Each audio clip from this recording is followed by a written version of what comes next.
Acho que já tá ficando de noite. Já vou fechar a loja. Ai, tá ficando de noite já. Eu preciso ir lá ver minha irmã e também fazer comida pro jantar. Se eu não me engano, tem que fazer assim a comida. Porque o meu pai teve que viajar, né? E também tem o seu Luiz, que eu tô cuidando dele. Oi, seu Luiz. Oi, seu Pedro. Tudo bem? Então, sente-se.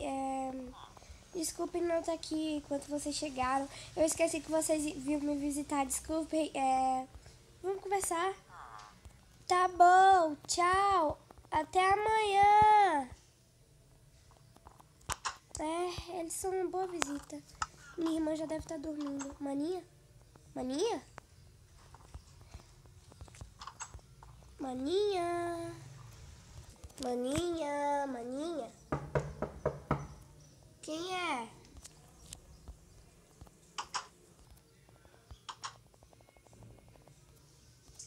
Ah, maninha, tu tava onde?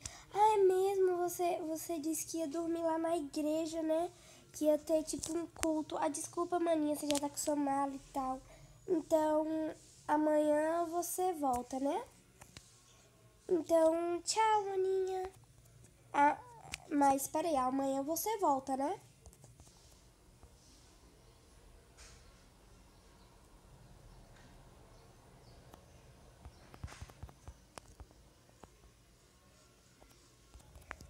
Tá bom.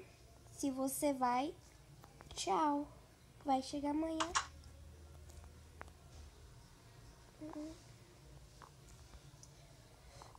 Eu vou fazer uma sopa pra mim.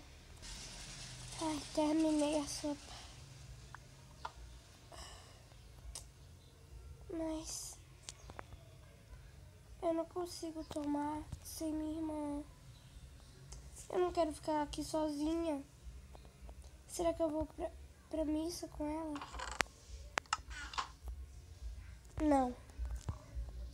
Aguenta. Vai dormir. É melhor pra você.